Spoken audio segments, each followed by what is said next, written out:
Chers élèves, nous sommes à présent en grammaire. Notre leçon de grammaire porte sur les types de phrases. Les types de phrases est le titre de notre leçon de grammaire aujourd'hui.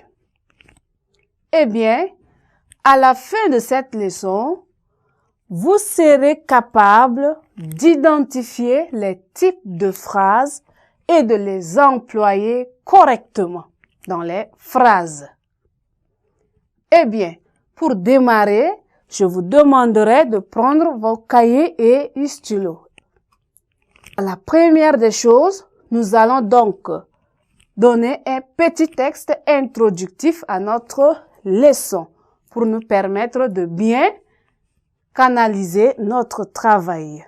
Les amibes parasitent l'intestin de l'homme. As-tu été bien soigné? N'en consomme plus. On ne voit pas les microbes à l'œil nu. Voilà notre texte introductif. Il existe 4 types de phrases. La phrase déclarative, la phrase impérative, la phrase interrogative et la phrase exclamative. Donc, il existe donc 4 types de phrases qu'on vient de les citer. Eh bien, en petit 1, nous prenons la phrase déclarative. La phrase déclarative.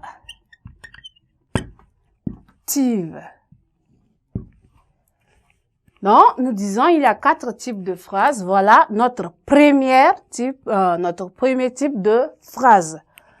Eh bien, la phrase déclarative se termine toujours par un simple point. Elle permet donc de donner une information ou une opinion. Son intonation est montante puis descendante. Ainsi, nous allons prendre un exemple.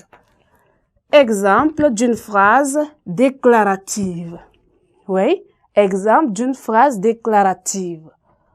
On dit « J'ai rendu visite à ma grand-mère ».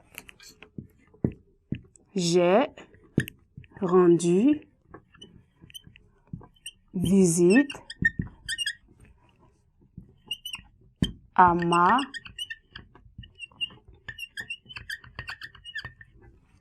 grand-mère. J'ai rendu visite à ma grand-mère. Voilà une phrase déclarative.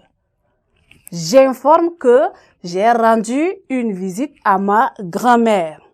Nous allons passer à notre deuxième type de phrase. La phrase interrogative. La phrase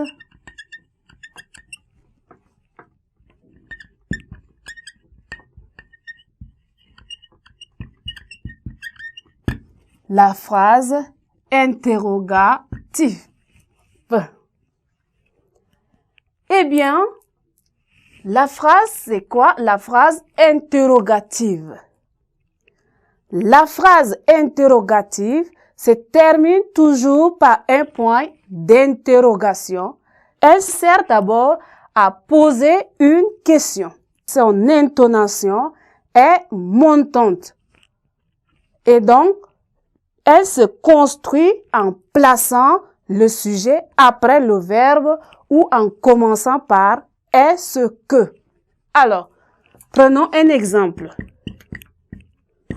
d'une phrase interrogative. On dit « As-tu fini ton devoir? » As-tu fini ton devoir? As-tu fini ton devoir? Ou encore, on dit « Est-il malade? » Est-il malade? On dit le sujet est inversé, soit on commence par est-ce que. Eh bien, chers élèves, nous sommes arrivés au terme de notre séquence. Nous allons donc continuer notre leçon à la séquence prochaine. Merci.